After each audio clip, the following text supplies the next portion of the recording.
29 জুলাই মঙ্গলবার রাজধানীর মিরপুর 2 নম্বর ওয়ার্ড সংলগ্ন প্যারাডাইস ইন্টারন্যাশনাল স্কুলে ফল উৎসব আয়োজন করা হয়। এতে শিক্ষার্থীরা দেশি বিদেশি নানা রকমের ফল ও গাছের চারা নিয়ে অংশ নেন এবং ফলের পুষ্টিগুণ সহ হাসপাতালের গুরুত্ব নিয়ে তথ্য উপস্থাপন করেন। স্টাফ রিপোর্টার সামাদুল সামাদ জানান, উৎসবের মূল লক্ষ্য ছিল দেশীয় ফলের পুষ্টিগুণ সম্পর্কে শিক্ষার্থীদের সচেতন করা এবং বিলুপ্ত প্রায় দেশীয় ফলের সঙ্গে তাদের পরিচয় করানো। এতে কোমলমতি শিক্ষার্থীরা তাদের সংস্কৃতি ও ঐতিহ্যের সঙ্গে আরও গভীরভাবে পরিচিত হওয়ার সুযোগ পায়। এই ধরনের আয়োজন শিক্ষার্থীদের মাঝে পরিবেশ ও প্রকৃতির প্রতি সচেতনতা বৃদ্ধি করে এবং তাদের গাছপালা রক্ষায় উদ্বুদ্ধ করে। ফল উৎসব শিক্ষাক্ষেত্রে এক গুরুত্বপূর্ণ সাংস্কৃতিক অনুষ্ঠান হিসেবে ভূমিকা রাখছে, যা শিক্ষার্থীদের শিক্ষণ প্রক্রিয়াকে আরও সমৃদ্ধ করছে।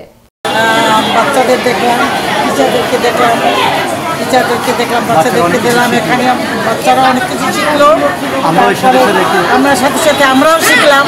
আমাদের যে বয়স হয়েছে তাতে কি হয়েছে, আমরা তো অনেক ফল দেখিও নাই, দেখলাম, ভালো লাগলো। সবাই সুস্বাস্থ্য কামনা করি, বাচ্চাদের সুস্বাস্থ্য কামনা করে ওরা ভালো থাকবে। কেমন লাগলো আপনার উৎসবটা, কেমন লাগছে? অনেক ভালো লেগেছে। আচ্ছা আচ্ছা, বিশেষ করে আমাদের অনেক ধন্যবাদ, এত সুন্দর আয়োজন করার জন্য। বাচ্চারা খুব খুশি হয়েছে। তাই কেমন লাগছে তোমার? এটা কেমন হচ্ছে? সুন্দর লাগতেছে। তোমার নাম কি? তোমার বাচ্চাদের অনুভূতিটা দেন। আলহামদুলিল্লাহ, আমাদের শিক্ষার্থী এবং অভিভাবকগণ অত্যন্ত আনন্দিত আমাদের ফল উৎসবের জন্য। তারা শিখতে পারছে, তারা ফলের পুষ্টিগুণ সম্পর্কে ধারণা পাচ্ছে। পাশাপাশি আমরা যে অনেক ফল আছে যেগুলোকে একেবারে বিলীন হয়ে যাচ্ছে, যেটা নাকি আস্তে আস্তে বাচ্চারা ভুলে যাচ্ছে, সেই ফলটাকে আমরা একটু গুরুত্ব বেশি দিয়েছি যেন তারা জানতে পারে বিষয়গুলো।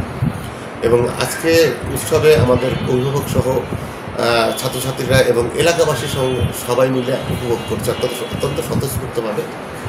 তবে আমার উদ্দেশ্য হচ্ছে যে আজকে আমি এই আয়োজনটা শুধুমাত্র স্কুল ভিত্তিক করেছি, পাশাপাশি আশেপাশের কলোনি থানাধীন অনেক লোক এসেছেন, অনেক মিডিয়া ক্যামেরা এসেছেন, অনেকে এসে দেখেছেন। তো আমি আমার নিজ উদ্যোগে প্যারাডাইস ইন্টারন্যাশনাল হাই স্কুলের পরিবার ফল উৎসবের পাশাপাশি